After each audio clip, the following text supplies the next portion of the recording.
Sebutan untuk Hasyim Asy'ari adalah Hadratus Syekh alias Maha Guru.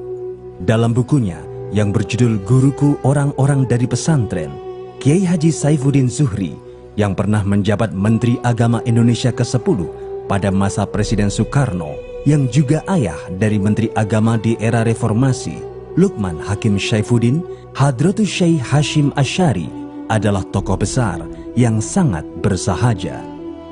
Berbeda dengan putranya Abdul Wahid Hasyim yang terlihat modern dan berpenampilan perlente, Hadratus Syekh masih setia dengan baju Jawa.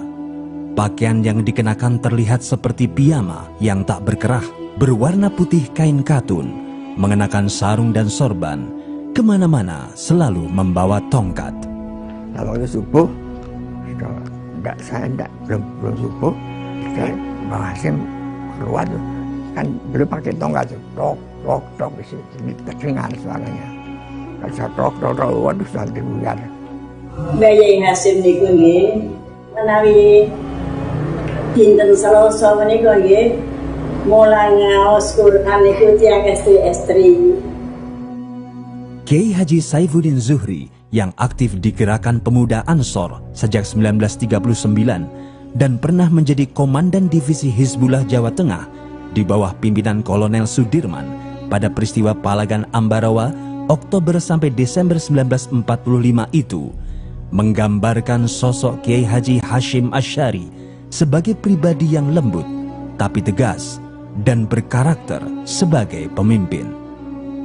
Memang tokoh ini sedikit sekali memiliki data sejarah, bahkan fotonya pun masih menjadi bahan diskusi yang panjang. Tetapi ia melahirkan putra yang memiliki reputasi besar sebagai salah satu perumus Piagam Jakarta dan Menteri Agama Republik Indonesia bernama Wahid Hasyim, serta memiliki cucu yang menjadi Presiden keempat Republik Indonesia bernama Abdurrahman Wahid.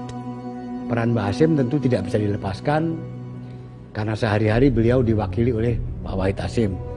Jadi apa yang dilakukan oleh Pak Wahid Hasyim di dalam BPUPK, kemudian mencoret 7 kalimat Piagam Jakarta, mendirikan Kementerian Agama, dan lain-lain itu semuanya tentunya diilhami oleh Mbah Hasyim dan disetujui oleh Mbah Hasyim.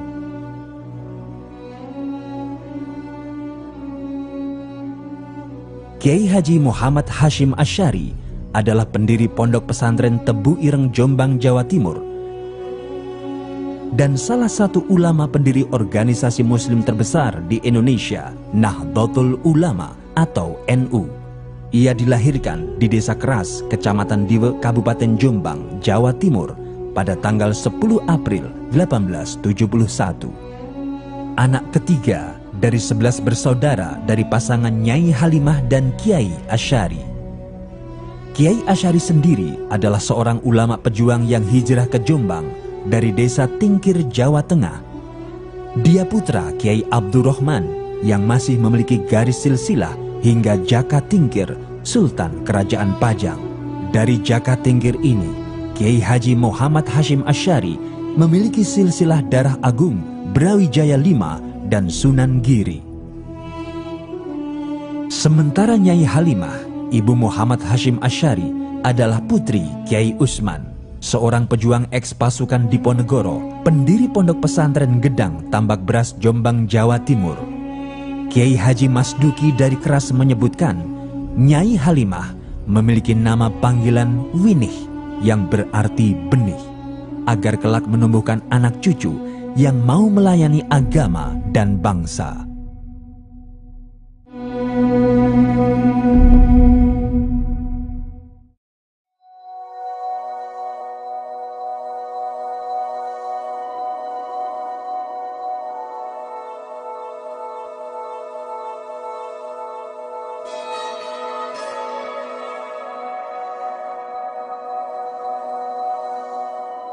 Memandang Mbah Hasyim itu dalam beberapa aspek, yaitu sebagai pendidik, sebagai pendiri pesantren, sebagai penulis banyak kitab.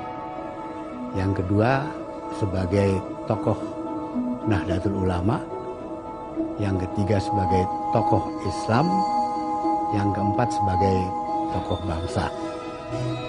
Muhammad Hashim Asy'ari adalah seorang pecinta ilmu. Di masa mudanya, ia sudah belajar ilmu-ilmu baca tulis, bahkan huruf Arab gundul pun ia begitu mahir pada usia muda. Ia sudah hafal bait-bait Alfiyah Ibnu Malik saat umurnya belum genap 12 tahun. Menurut Kiai Haji Abdurrahman Wahid, pada usia 13 tahun, Kiai Haji Hashim Asy'ari sudah menjadi asisten mengajar ayahnya. Demikianlah sejarah menuturkan Muhammad Hashim Asy'ari muda tidak saja sekedar menimba ilmu, melainkan juga mempraktekkan ilmu-ilmu yang sudah didapat dari ayahnya.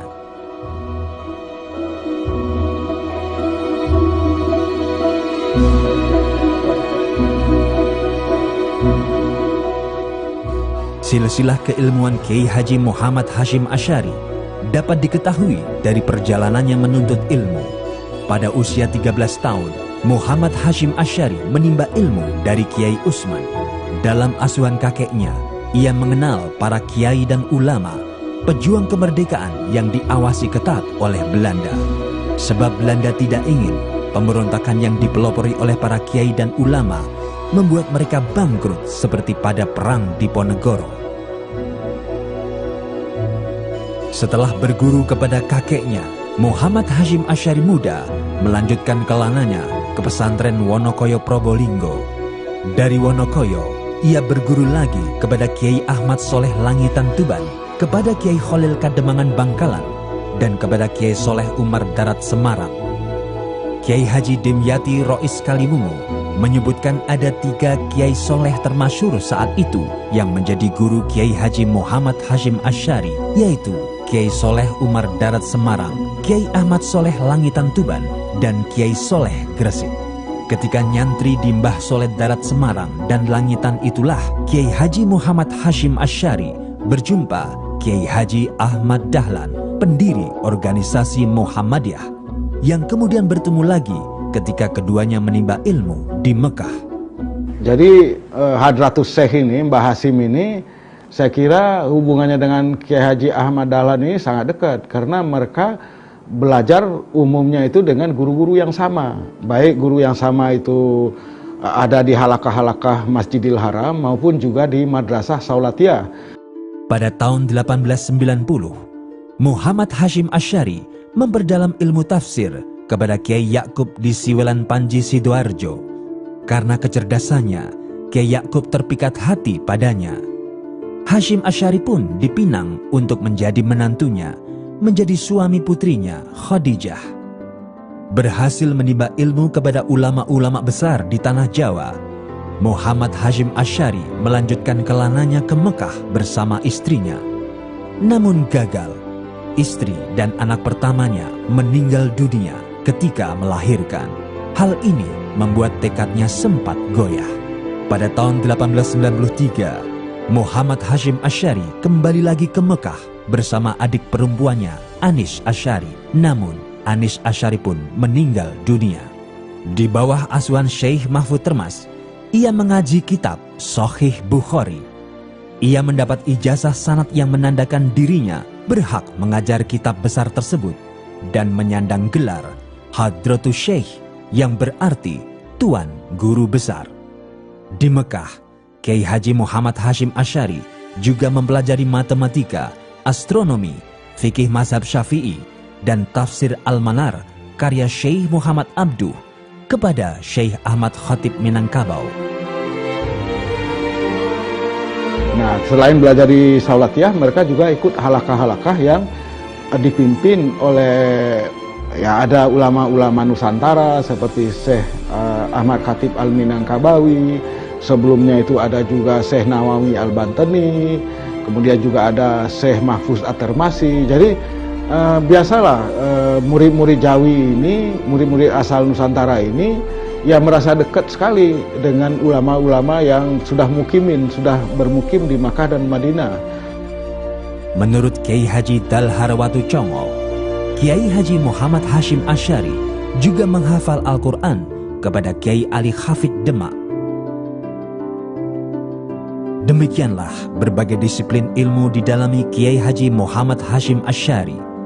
Seakan tak pernah puas dengan ilmu yang telah dicapainya, ia pun terus belajar kepada guru-guru besar lainnya, di antaranya Syekh Nawawi Banten, Syekh Ahmad Amin Al-Athar, Syekh Ibrahim Arab, Syekh Said Yamani, Syekh Rahmatullah, Syekh Soleh Bafadol, Said Abbas Maliki, Said Alwi bin Ahmad Assegaf, dan Said Hussein Al-Habsyi.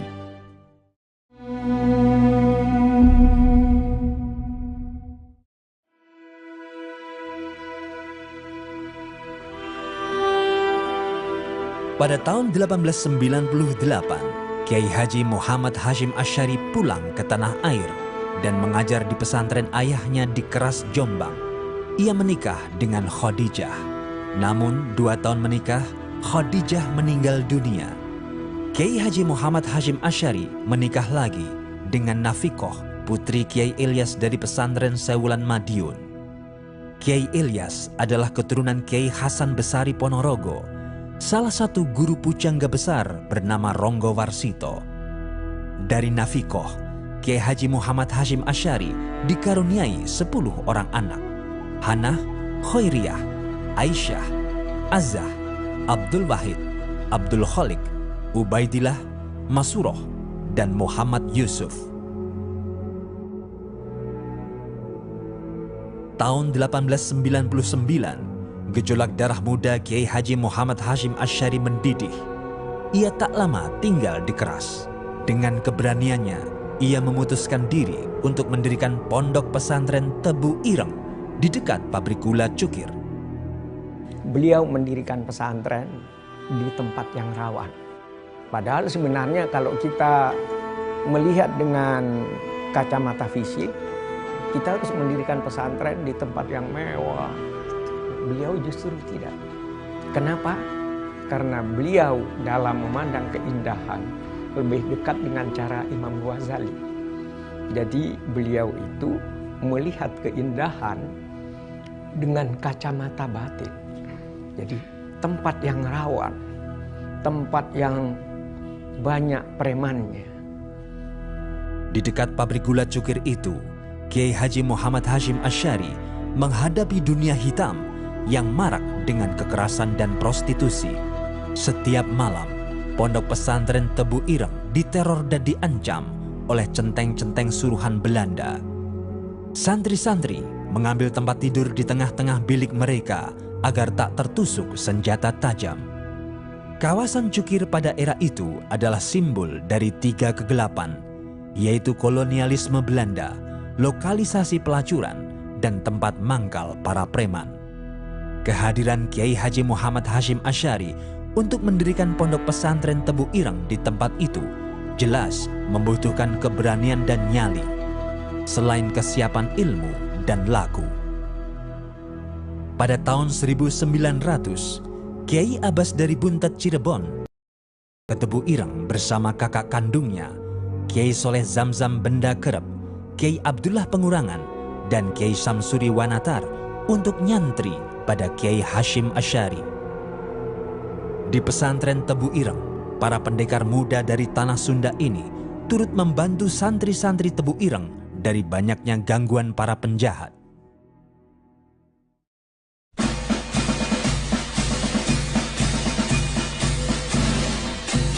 Perjuangan selalu menghadapi batu ujian. Ketika kezaliman kolonial Belanda belum sepenuhnya berakhir, datanglah kekejian penjajah Jepang ke tanah air.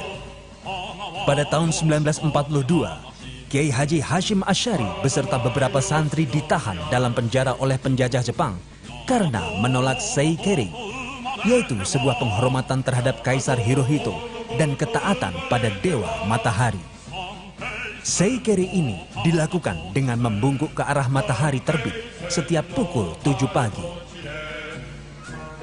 Kiai Haji Hashim Asy'ari dengan berani dan tegas menolak Seikeri karena dalam prinsip Islam hanya Allah lah yang patut disembah, bukan manusia atau matahari.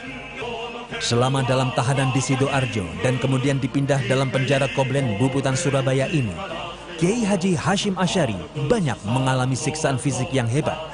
Bahkan salah satu jari tangannya remuk hingga tidak dapat digerakkan.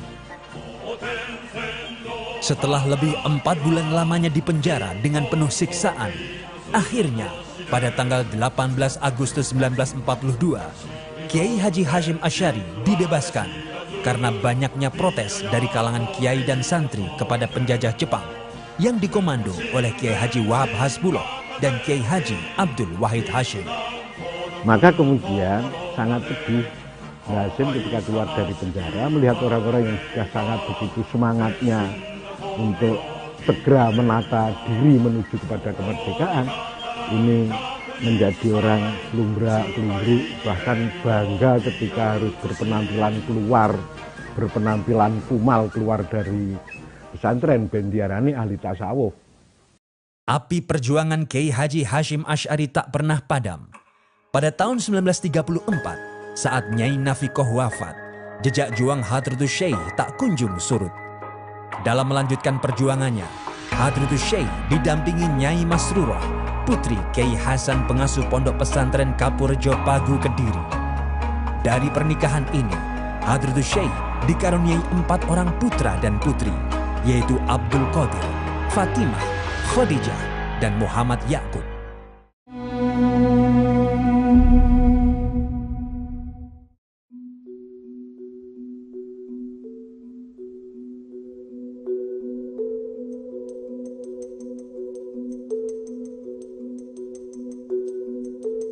Kiai Haji Muhammad Hashim Asy'ari tidak mencukupkan keberhasilan untuk dirinya sendiri. Ia mewariskan jiwa kemandirian dan kepemimpinan kepada keluarga dan santri-santrinya. Dan beliau mendirikan pesantren di situ dengan sebuah imajinasi, sebuah mimpi yang indah bahwa tempat ini nanti harus menjadi tempat sumurnya ilmu, tempat orang dari berbagai macam tempat belajar agama serta akhlak dan cinta kepada bangsa dan tanah air. Berbekal ijazah sanad dari gurunya Syekh Mahfud Termas, Kiai Haji Muhammad Hashim Asy'ari menggelar khataman kitab Sahih Bukhari pada setiap bulan suci Ramadan, sehingga namanya terkenal sebagai guru besar hadis di Nusantara. Hal ini mengundang setiap kiai dan ulama, baik dari Pulau Jawa maupun luar Jawa, untuk mengaji hadis kepadanya. Tidak terkecuali gurunya sendiri, Kiai Khalil Kademangan Bangkalan Madura. Demikian keberanian dan kesabaran Kiai Haji Muhammad Hashim Asy'ari. Baginya, keberanian harus dilandasi dengan ilmu. Bareng aku khidmatul ilmi, moko opo wae hasil kabeh. Setelah aku mengabdikan diri pada ilmu, maka segala sesuatuku berhasil, dan kesabaran harus ditunjukkan dengan kedisiplinan. Yang sangat menarik pada kepribadian Hadratus Syekh Hashim Asy'ari itu adalah kepedulian yang total, baik kepada urusan agama, kepada urusan bangsa dan penderitaan rakyat, bahkan sampai urusan kemerdekaan. 4 perkara yang harus dipedomani oleh pribadi muslim dalam memupuk keberanian dan karakter menurut Kiai Haji Hashim Asy'ari. Pertama, menghindari penguasa yang tidak melaksanakan keadilan. Kedua, menghormati mereka yang berusaha dengan sungguh-sungguh meraih kebahagiaan di akhirat. Ketiga, menolong orang miskin. Dan yang keempat, melaksanakan sholat berjamaah. Di dalam menegakkan kedisiplinan, Kiai Haji Muhammad Hashim Asy'ari menggunakan tongkat sebagai simbol untuk meluruskan santri-santrinya yang berlaku bengkok. Nah, sebagai pendidik kita tahu ya, beliau menulis cukup banyak kitab. Tidak hanya berdakwah dengan kata-kata dan bersyiar dengan kelembutan lidahnya saja, Kiai Haji Muhammad Hashim Asy'ari juga tajam dalam mengasah pena dan disiplin dalam menulis guna menjawab problem-problem masyarakat, baik melalui surat-surat, selebaran-selebaran, majalah-majalah, koran-koran maupun buku-buku. Di antara buku-buku karya Kiai Haji Muhammad Hasyim Asy'ari adalah Adabul Alim wal Muta'alim, Ziyadah Ta'liqat, Al-Tanbihat Al-Wajibah Liman Yasna Al-Maulid Bil Al-Munkarat, Risalah Al-Jamaah, An-Nur Al-Mubin fi Mahabbati Sayyid Al-Mursalin, Cinta Rasul Utama, Hasyiyah ala Fatih Syekh Zakaria Al-Ansori Al-Rahman Bisyahr Risalah Al-Wali,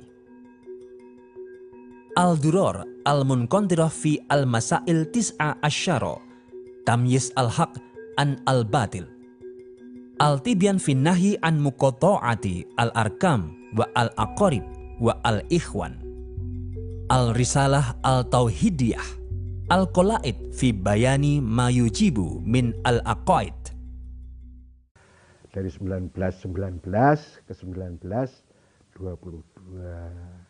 itu Mbah Hasyim amat berperan, amat sangat memprihatinkan kondisi umat, dan dibuktikan dengan gerakan-gerakan termasuk pembelajaran berdagang antar negara, pembelajaran bertani mengikuti pola teknik Belanda. Itu sudah sangat luar biasa. Setiap hari Selasa dan Jumat, kegiatan Pondok Pesantren Tebu Ireng diliburkan. Kiai Hasyim Asy'ari memberi ruang bagi para santri untuk mandiri dan berwirausaha. Jadi dengan pertanian yang beliau sangat aktif sekali. Negara pertanian itu, kalau ingat saya itu tanah yang ada di Jombok sini. Jombok itu daerah Blimbing sini. Itu yang sering beliau pergi ke sana naik dokar. Berkat kerja keras, ketekunan dan jerih payahnya di bidang pertanian, Kiai Hasyim Asy'ari berhasil memiliki sawah seluas lebih dari 10 hektar. Dan dengan sawah itu pula, ia bersama santri-santri bekerja dan hasil panennya untuk membiayai pesantren Tebu Ireng. Kelak, jiwa kemandirian tersebut tercermin pada Pondok Pesantren Tebu Ireng dan organisasi NU yang tidak tergantung pada bantuan pemerintah.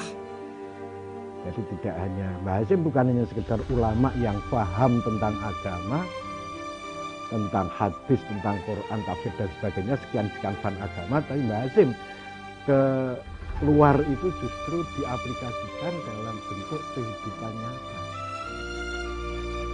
Kiai Haji Muhammad Hasyim Asy'ari adalah pendidik yang lihai dalam mengajarkan akhlak mulia dan jiwa keteladanan seorang pemimpin kepada keluarga dan para santrinya. Tak jarang ia mendelegasikan kepemimpinannya kepada putranya, Kiai Haji Abdul Wahid Hasyim, dalam forum-forum resmi Majelis Islam A'la Indonesia atau MIAI dan Partai Masyumi. Kita ingat bahwa beliau pernah diminta untuk menjadi semacam ketua Dewan Syuro Partai Masyumi tahun 45.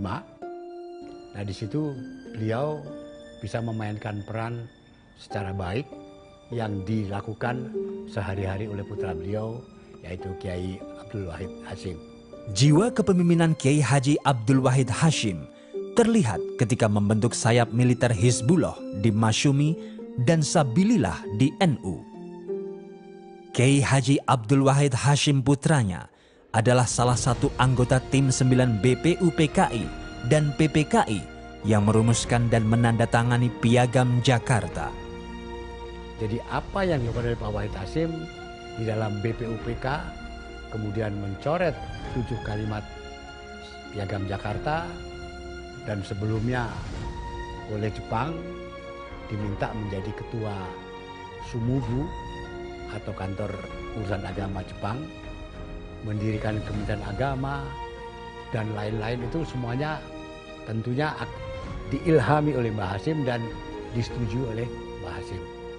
Pada masa Jepang, Kiai Haji Abdul Wahid Hasyim dipercaya memimpin lembaga urusan agama, Sumubu, cikal Kementerian Agama. Sejumlah kiai yang kemudian mendirikan pesantren-pesantren yang bahkan lebih besar daripada pesantren Tebu Ireng.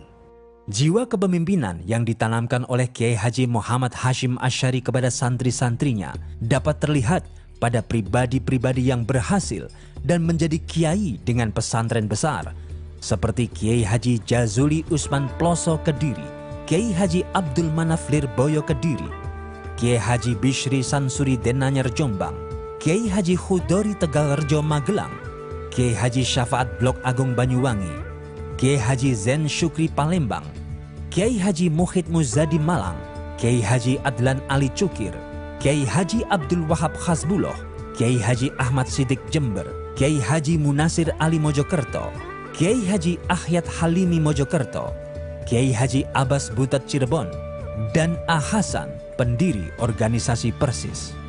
Mbah Hasyim yang sudah begitu luar biasa.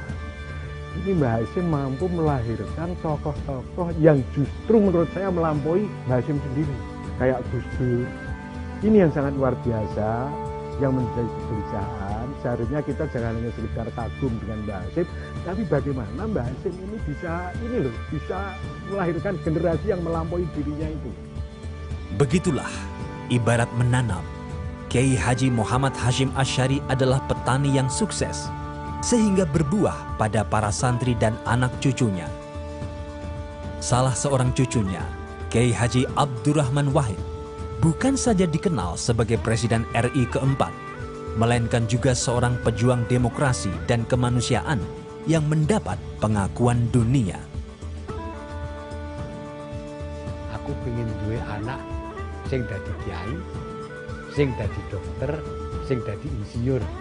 Lakon tiga-tiganya itu disampaikan. Nah, ibu saya bisa menyampaikan itu. Jiwa kepemimpinan Kiai Haji Muhammad Hashim Asy'ari berpengaruh sampai ke skala internasional. Pengaruh ini dapat terlihat dari kiprah dan langkah Kiai Haji Abdul Wahab Hasbulah dalam melakukan diplomasi dan berorganisasi. Ketika sang guru bangsa Hos Cokro Aminoto mendirikan Serikat Islam atau SI pada tanggal 16 Oktober 1912 di Surabaya, Kiai Haji Abdul Wahab Hasbulah mendirikan SI Cabang Mekah bersama Ajengan Abdul Halim, Ajengan Ahmad Sanusi, dan Haji Mas Mansur. Saat sudah menetap di Surabaya pada tahun 1915, Kiai Haji Abdul Wahab Hasbulah meminta izin kepada Kiai Haji Muhammad Hashim Asy'ari untuk mendirikan Syirkatul Inan, koperasi yang bergerak di bidang pertanian dengan pola berbagi keuntungan setiap setahun sekali. Adapun pimpinan Syirkatul Inan tersebut adalah Kiai Haji Muhammad Hashim Asy'ari sendiri dan Kiai Haji Abdul Wahab Hasbulah sebagai bendaharanya. Jiwa kepemimpinan Kiai Haji Abdul Wahab Hasbulah yang ditanamkan oleh Kiai Haji Muhammad Hashim Asy'ari juga tampak ketika ia bersama Haji Mas Mansur mendirikan Nahdlatul Wathon pada tahun 1916, sebuah lembaga pendidikan agama bercorak nasionalis yang berbeda dengan pola pendidikan pondok pesantren pada umumnya. Secara berturut-turut pula, pada tahun 1918 dan tahun 1919, Kiai Haji Abdul Wahab Hasbulah mendirikan Nahdlatul Tujar dan Tasfirul Afkar atas restu Kiai Haji Muhammad Hashim Asy'ari, yaitu perserikatan pedagang yang beranggotakan para kiai dan organisasi yang rutin mengadakan diskusi tentang masalah-masalah agama, pendidikan, dan politik. Wawasan gender Kiai Haji Muhammad Hashim Asy'ari sangat jelas. Melalui Nyai Khoriyah Hashim putrinya, ia mendorong kaum perempuan untuk tampil dan menjadi penggiat pendidikan perempuan yang mandiri. Nyai Khoriyah Hashim meneruskan pondok pesantren khusus putri di Seblang, pondok pesantren peninggalan suami pertamanya, Kiai Haji Maksum Ali. Ia juga pelopor madrasah perempuan pertama di Mekah setelah mengikuti suami keduanya, Kiai Haji Muhaimin. Beliau menilai perempuan tidak kalah ruang geraknya, tidak kalah kiprahnya, tidak kalah potensinya, tidak kalah segala-galanya daripada laki-laki. Karena itu beliau memberikan ruang yang besar juga kepada perempuan-perempuan yang hadir dalam kehidupan beliau. Istri beliau seorang pejuang, ikut mengurus kemaslahatan umat di sekitar Pondok Tebu Ireng.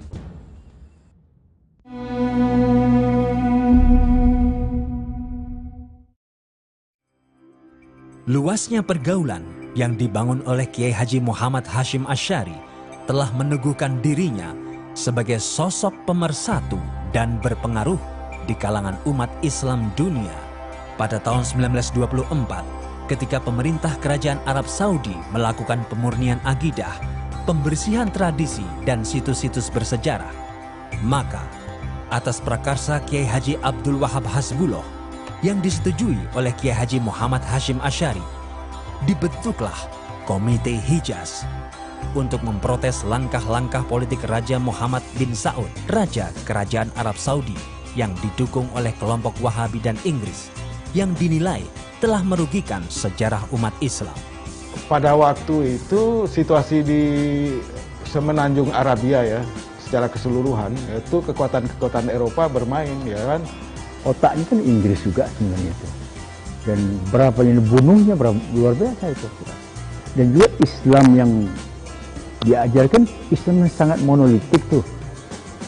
Dan anti sejarah sebenarnya. Anti peninggalan sejarah ya. Itu kan suatu rejim yang menurut saya sangat dangkal berpikirnya. Saya menyebut ortodoksi Islam Nusantara itu kan terdiri dari 3. Yang pertama adalah kalamnya Asy'ari, kemudian fikihnya Syafi'i, dan tasawufnya tasawuf Al-Ghazali. Jadi 3. Sementara paham Wahabi berbeda. Boleh disebut kalamnya itu kalam Salafi Wahabi, ya kan? Mungkin dekat-dekat juga ke Khariji. Kemudian fikihnya Hanbali, dan kemudian yang ketiga tidak ada, tasawuf tidak ada. Karena memang tasawuf ditolak oleh Wahabi karena dianggap itu penuh dengan bid'ah khurafat ya. Jadi saya kira Komite Hijaz dalam konteks itu sangat penting, merupakan satu momen historis dalam menjamin keberlangsungan tradisi Islam Indonesia. Sebagai tindak lanjut Komite Hijaz dalam membendung paham kelompok Wahabi dan membentengi tradisi umat Islam di Nusantara, maka pada tanggal 31 Januari 1926, Nahdlatul Ulama atau NU didirikan di Surabaya. Maka sebagai cikal bakalnya, beliau taswirul afkar, mencari format berpikir yang pas untuk umat Islam Indonesia, Nahdlatul Tujar, kebangkitan para pedagang santri. Organisasi yang dibentuk dari 3 unsur organisasi sebelumnya, yaitu Nahdlatul Wathon, Nahdlatul Tujar, dan Taswirul Afkar.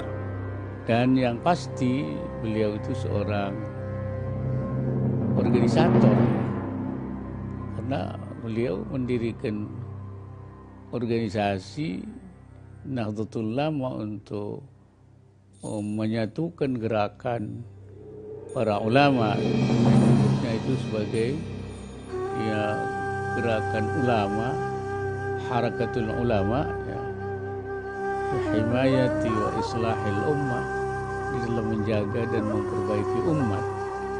Lalu para pendiri NU itu berpikir, ini kalau ditanzim, ditata dalam suatu organisasi, alangkah lebih sangkil dan mangkusnya khidmah ini. Nah, Sayyidina Ali ngendika, yang batil saja bisa mengalahkan yang hak kalau yang batil ditata dengan rapi dan yang batal tidak. Maka lalu jamaah yang sama di mana-mana ini diwadahi jamiah yang namanya Nahdlatul Ulama. Tahun 26 itu Kiai Hasyim Asy'ari bersedia menjadi Rais NU dan oleh Kiai Wahab diberi jabatan Rais Akbar. NU lahir tahun 26 itu adalah menstrukturkan yang kultural. Karena itu ada semacam gap antara wadah dan isinya. Wadahnya modern, isinya tradisional. Lahirnya Nahdlatul Ulama tidak lepas dari dukungan banyak kiai dan ulama di Nusantara. Menurut Kiai Haji Ali Maksum Krapyak Yogyakarta dalam pidatonya selaku Rois Am PBNU, sebagaimana ditulis dalam majalah Bangkit, pada tahun 1912 setelah Persyarikatan Muhammadiyah didirikan, ada 3 kiai yang sowan kepada Hadratus Syekh di pesantren Tebu Ireng untuk melaporkan hal itu dan memohon kepada Hadratus Syekh agar mendirikan wadah bagi para kiai, ulama, dan umat dalam memperjuangkan kokohnya Ahlus Sunnah wal Jamaah di tanah air. Ketiga kiai yang sowan kepada Hadratus Syekh itu adalah Kiai Haji Imam Wonokromo Yogyakarta, Kiai Haji Dalharwatu Congol Muntilan, dan Kiai Haji Raden Asnawi Kudus. Tapi bapak saya, ibunya orang Palembang, bapaknya orang Surabaya. Mbah saya dari Pasar Turi.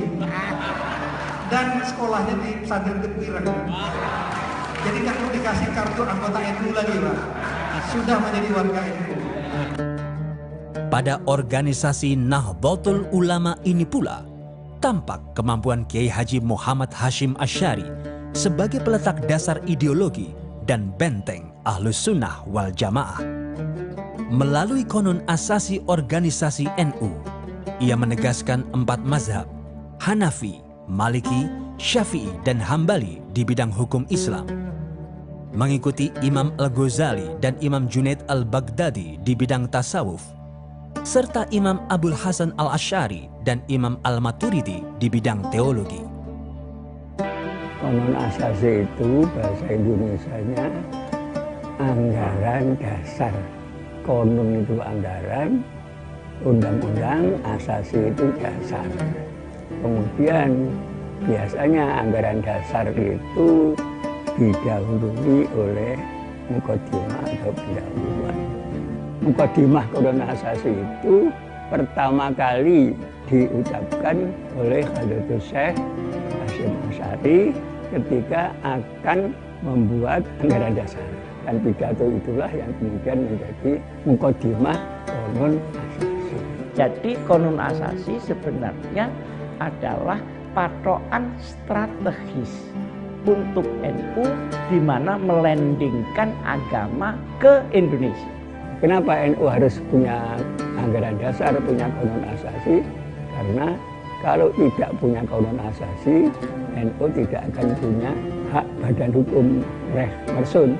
Ketika datang pengesahan dari pemerintah Banda, konun asasi itu juga dipidatokan lagi mukadimah itu oleh Hashim Asy'ari. Yang saya tangkap dari mukadimah konun asasi itu pertama iman dan takwa, kedua persatuan di kalangan kaum muslimin, juga itu masalah kehidupan bermadzhab.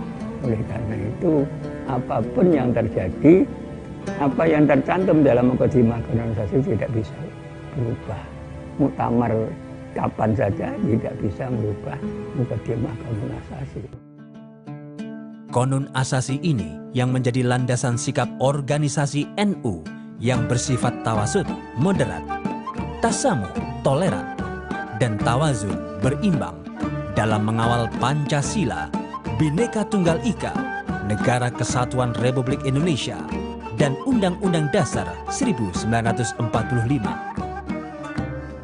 Kiai Haji Hashim Asy'ari sebagai Hadratus Syekh dan juga pendiri Nahdlatul Ulama itu cenderung dikira orang sebagai figur yang konservatif. Padahal sebetulnya beliau adalah figur yang sangat progresif. Kalau tidak ya tentu saja tidak ada Nahdlatul Ulama. Nahdlatul Ulama didirikan dengan nilai-nilai prinsipil yang sangat kuat. Prinsip itu adalah prinsip tasamuh, tawazun, tawasud, i'tidal, dan amar ma'ruf nahi munkar. Jiwa pemersatu dalam diri Kiai Haji Muhammad Hashim Asy'ari juga muncul ketika ia menggalang kekuatan politik umat Islam untuk melawan penjajah. Pada tanggal 18-20 September 1937, ia menggagas Majelis Islam A'la Indonesia atau MIAI, sebuah lembaga federasi organisasi-organisasi umat Islam. Kiai Haji Muhammad Hashim Asy'ari terpilih sebagai pimpinan yang didukung oleh Kiai Haji Mas Mansur dari Muhammadiyah dan Wondo Amiseno dari Syarikat Islam. Kiai Haji Muhammad Hashim Asy'ari menjadi wakil MIAI ini di Volksstraat, Parlemen masa Belanda, dalam mengusung aspirasi umat Islam seperti pengesahan Undang-Undang Perkawinan. Dan ketika Partai Politik Majelis Syuro Muslimin Indonesia atau MASYUMI terbentuk pada tanggal 24 Oktober 1943, Kiai Haji Muhammad Hashim Asy'ari terpilih lagi sebagai Rois Syuriah atau pimpinan tertinggi. Menurut Profesor M. Syafi'i Ma'arif, jika Kiai Hashim tidak wafat pada tahun 1947, Partai Masyumi tidak akan dibubarkan. Dan sesungguhnya orang pemersatu umat lah. Umpamanya beliau tidak wafat tahun 47 ya, belum tentu loh Masyumi itu pecah. Perjuangan Kiai Haji Hashim Asy'ari di dalam melawan penjajah tidak saja melalui pergerakan politik dan fatwa-fatwa agama belaka.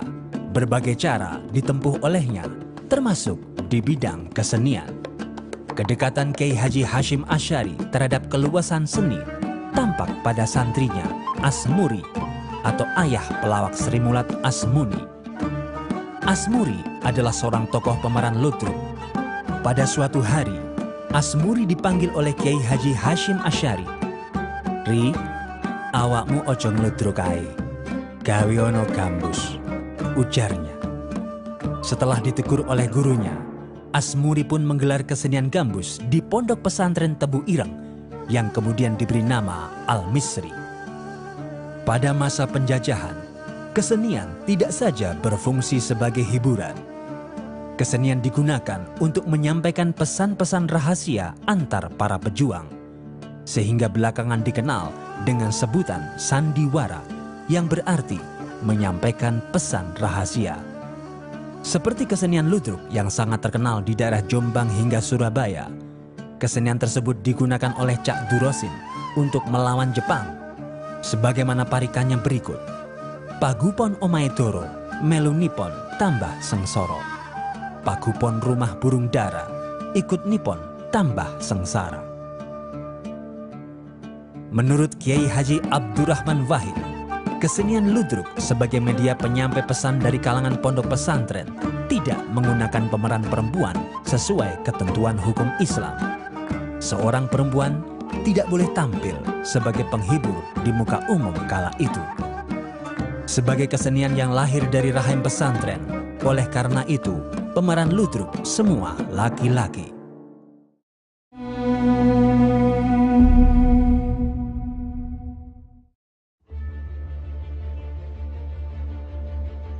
Sejak kekalahan Jepang dalam Perang Dunia Kedua dan proklamasi kemerdekaan Republik Indonesia tanggal 17 Agustus 1945 dikumandangkan, perlawanan dan perebutan senjata-senjata Jepang terjadi di mana-mana.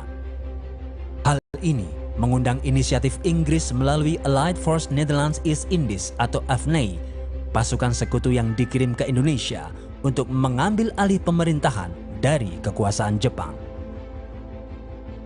Untuk mempertahankan kemerdekaan Republik Indonesia tersebut, para kiai dan ulama mengadakan pertemuan di Pondok Pesantren Tebu Ireng pada tanggal 11 September 1945. Bersama sejumlah kiai NU mengeluarkan fatwa resolusi jihad yang menjadi pemicu atau pemantik dari gerakan puluhan ribu anak muda muslim yang berbondong-bondong ke Surabaya untuk menghadapi tentara Inggris. Dan ketika itu tentara belum terkonsolidasi, polisi belum terkonsolidasi, nah, andai kata tidak ada tokoh seperti Hadratus Syekh, kita tidak tahu seperti apa keadaan Indonesia ketika itu. Kiai Haji Abdul Wahab Hasbullah dan Kiai Haji Muhammad Ridwan mendesak agar Kiai Haji Muhammad Hashim Asy'ari sebagai Rois Akbar atau pemimpin besar mengeluarkan fatwa jihad. Adanya resolusi jihad itu ya sangat penting ya dalam rangka menggelorakan semangat perjuangan, semangat perlawanan, menegakkan, menjalankan ajaran agama, yaitu dalam hal ini melawan kesewenang-wenangan, kezaliman dari penjajah yang sudah lama pernah menjajah Indonesia dan ingin kembali menjajah Indonesia. Meskipun dengan berbagai pertimbangan, karena tentara dan peluru yang sedikit, fatwa jihad itu akhirnya dikeluarkan oleh Kiai Haji Muhammad Hashim Asy'ari dan dikumandangkan di kantor HBNO atau PBANO, Jalan Bubutan, Surabaya pada tanggal 22 Oktober 1945 yang dihadiri oleh pengurus cabang NU se-Jawa dan Madura. Para ulama, para kiai bersama masyarakat yang taat kepada kiai sangat-sangat anti dengan penjajah. Beberapa kiai banyak sekali menjadi pahlawan yang tidak dikenal, yang berkorban dengan jiwanya melawan penjajah Belanda itu. NU yang dipimpin oleh Hadratus Syekh dan kiai-kiai sepuh pada waktu itu menanamkan kepada orang NU seperti halnya kiai-kiai pesantren menanamkan kepada santri-santrinya bahwa kita itu orang Indonesia yang beragama Islam, bukan sekedar orang Islam yang kebetulan di Indonesia. Sehingga kalau ada sesuatu yang mengancam Indonesia, otomatis sebagai orang Indonesia tidak usah disuruh siapa-siapa, tidak usah ditanya kontribusi segala macam, itu rumah-rumahnya sendiri. Di sini, menurut sejarawan Kunto Wijoyo, karisma Kiai Haji Muhammad Hashim Asy'ari mampu membangkitkan kesadaran mekanik perlawanan para ulama yang tercerai menjadi kesadaran organik yang dahsyat.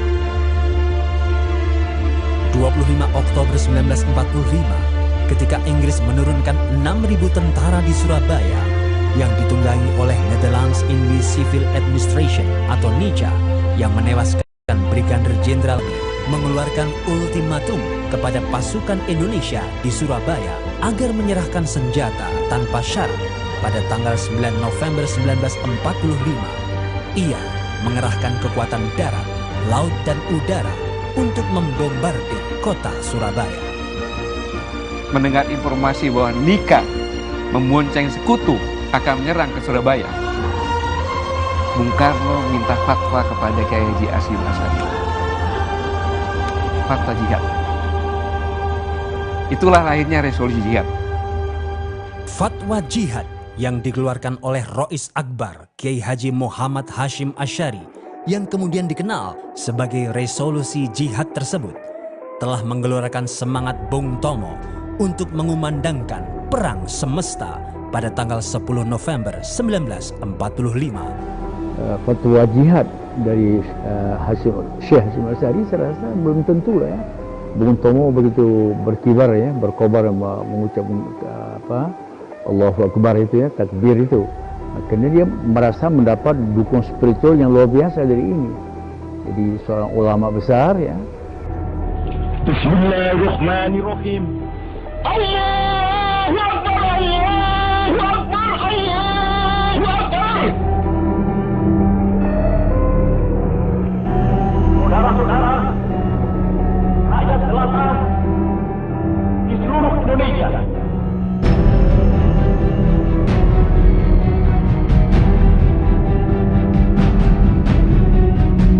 kita semuanya telah mengetahui bahwa hari ini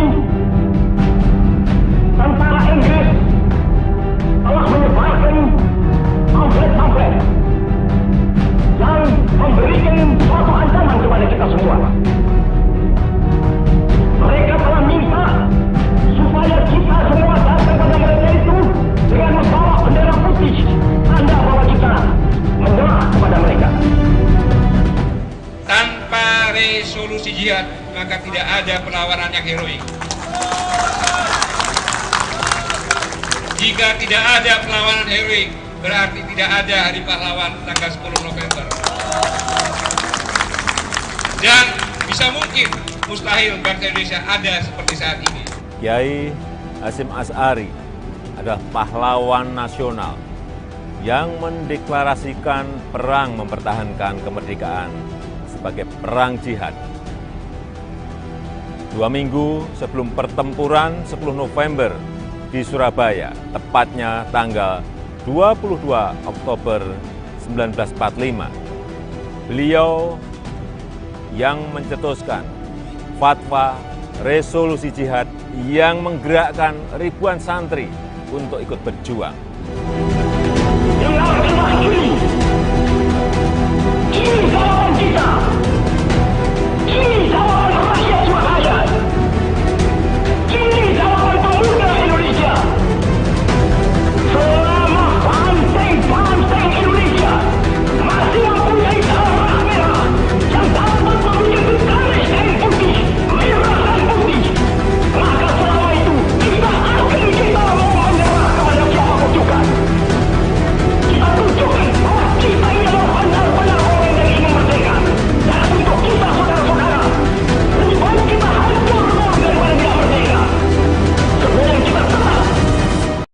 Insinyur Joko Widodo.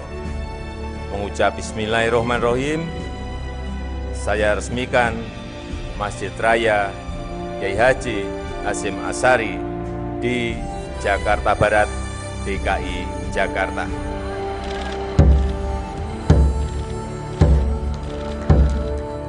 Sebagai Sang Rois Akbar, Kiai Haji Muhammad Hasyim Asy'ari telah menjalankan amanah dan menunaikan janji kemerdekaan untuk mengawal dan mewariskan martabat Ibu Pertiwi dengan menjadikan Islam Indonesia sebagai rahmat bagi NKRI dan kemajemukan bangsa.